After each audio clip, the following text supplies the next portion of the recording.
And in the latest that we are tracking for you, Congress takes aim at the government over the academy. Exodus accuses the government of shooting the messenger.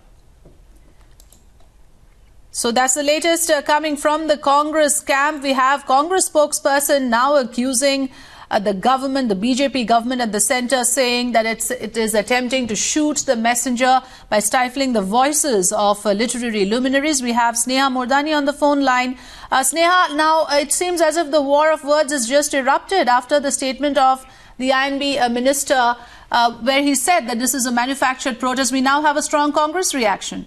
Well, that's right. This appears to be a veiled attack on Arun Jaitley, who spoke about a manufactured paper rebellion. In fact, very, very strong words had come in from Union Finance Minister and INB Minister Arun Jaitley, who also questioned the writers, asking whether their protest was real or manufactured.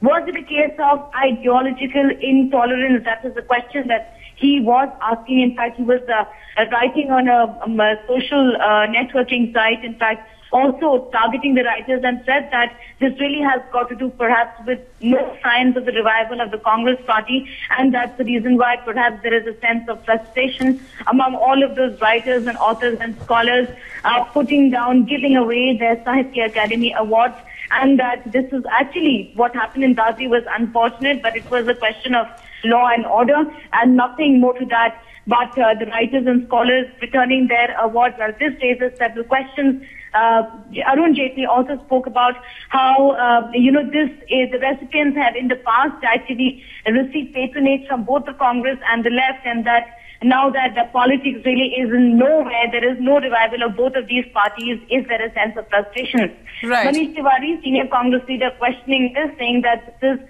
just clearly an attempt to shoot the messenger. The government really should be worried about the fact that all of these scholars have returned their awards. Some of them have quit their positions from the Sahitya Akademi. Right. Many have raised concerns. But instead of looking into this seriously, the government is only making an attempt to shoot the messenger.